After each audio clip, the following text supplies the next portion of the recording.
নমস্কার বন্ধুরা, প্রতিমা রান্নাঘরে তোমাদের সবাইকে অনেক স্বাগত। আজকে আমি খুব সহজ পদ্ধতিতে, ঘরোয়া পদ্ধতিতে একটা কেকের রেসিপি নিয়ে চলে এসেছি বন্ধুরা।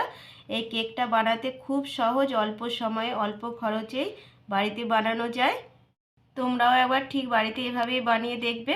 আর দোকানে কিনে খেতে হবে না বন্ধুরা, একদম দোকানের থেকে কোনো অংশে কম নয়। চলো তাহলে কেকটা আমি কি করে বানিয়েছি তোমরা প্রথম থেকে শেষ পর্যন্ত ভিডিওটি দেখার জন্য অনুরোধ রইল। এই কাপের আমি 1 কাপ দুধ নিয়েছি, আর এই 200 গ্রাম সুজি এই কাপের 1 কাপ হয়, তাই সেই জন্য আমি এই কাপের 1 কাপ দুধ নিয়েছি। দুধটা এখন দিয়ে দেব। আর দুধে দিয়ে দেব এই চামচে 2 চামচ সাদা তেল। 2 চামচ সাদা তেল দিয়ে দিলাম। দুধের সাথে তেলটাকে খুব ভালো করে মিশিয়ে নেব।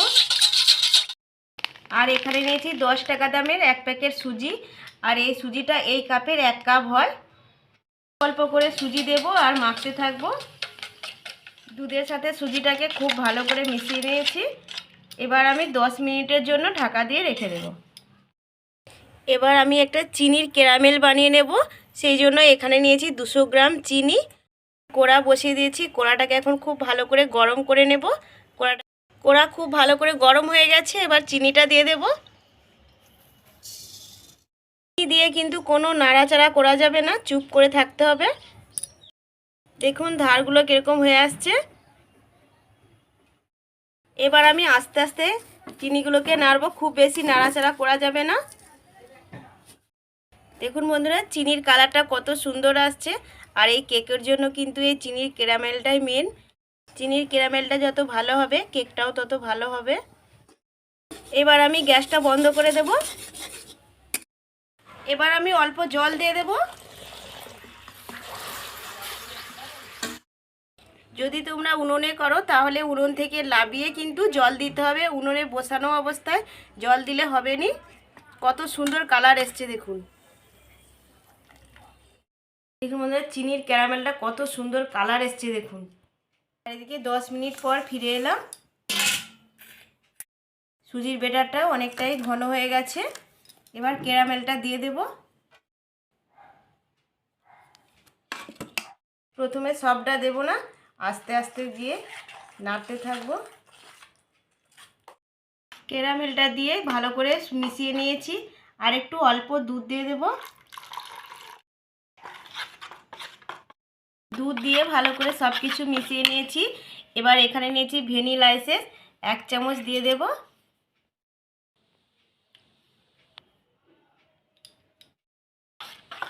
দিয়ে আবারও সব কিছু ভালো করে মিশিয়ে নেব। আর নিয়েছি বেকিং পাউডার 1 চামচ দিয়ে দেব। আর নিয়েছি বেকিং সোডা, ওই চামচের 1/2 চামচ দিয়ে দেব। দিয়ে সব কিছু আবারও ভালো করে মিশিয়ে নেব। আর এখানে কিছু ড্রাই ফ্রুট নিয়েছি, টুটি ফুটি, কাজু আর কিশমিশ। একটু ময়দা মিশিয়ে দেব। ময়দা মিশিয়ে নিয়েছি, দিয়ে দেব।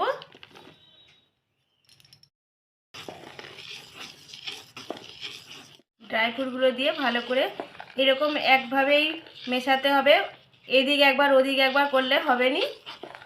সব কিছু ভালো করে এরকম একটা কেক টিন নিয়েছি, আর দিয়ে দিয়েছি সাদা তেল। সাদা তেলটাকে এখন আমি চারপাশে মাখিয়ে নেব। আমি চারপাশে মাখিয়ে নিয়েছি। এবার কিছুটা ময়দা নিয়েছি, দিয়ে দেব। চারপাশে আমি এরকম ভালো করে মাখিয়ে দেব। ময়দাটাকে আমি ভালো করে চারপাশে এরকম ভালো করে মিশিয়ে নিয়েছি। এবার যে কেকের ব্যাটারটা করে রেখেছিলাম দিয়ে দেব। কেকটা বানানোর জন্য আজকে আমি লাল বালি দিয়েই কেকটা বানাবো। নিচে দিয়ে দেবো লাল বালি। তোমরা চাইলে নুন দিয়েও এটা করতে পারো। স্ট্যান্ড নিয়েছি, বসিয়ে দেব। বালিটাকে খুব ভালো করে গরম করে নেব। বালিটাকে খুব ভালো করে গরম করে নিয়েছি। ব্যাটারটা করে রেখেছিলাম স্ট্যান্ডের ওপর বসিয়ে দেব। 20 মিনিটের জন্য ঢাকা দিয়ে রেখে দেব। 20 মিনিট পর দেখে নিলাম। এখানে কিছু ড্রাই ফ্রুট নিয়েছি, কাজু আর কিশমিশ নিয়েছি, ওপর থেকে দিয়ে দেব। আবারও 10 মিনিটের জন্য ঢাকা দিয়ে দেব। মোট 30 মিনিট পর ফিরে এলাম। কেকটা হয়েছে নাকি দেখে নেব। কেকটা ঠিকঠাক হয়েছে নাকি দেখে নেব। এরকম একটা কাঠি নিয়েছি, মাঝ বরাবর দেখে নেব। একটুও কাঠির গায়ে কিছু লেগে নেই, তার মানে আমার কেকটা হয়ে গেছে।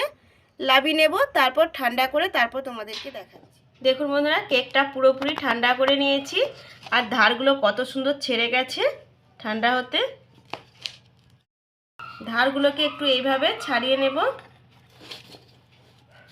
কত সুন্দর ছেড়ে গেছে। দেখুন বন্ধুরা, কেকটা আমি ছাড়িয়ে নিয়েছি, আর কত সুন্দর কালার হয়েছে দেখুন, দেখতে কত সুন্দর লাগছে।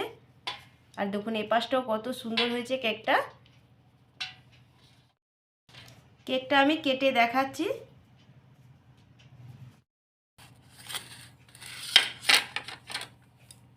দেখুন বন্ধুরা, কেকটা কত সুন্দর হয়েছে, ভেতরটা কালারটা কত সুন্দর, একদম নরম।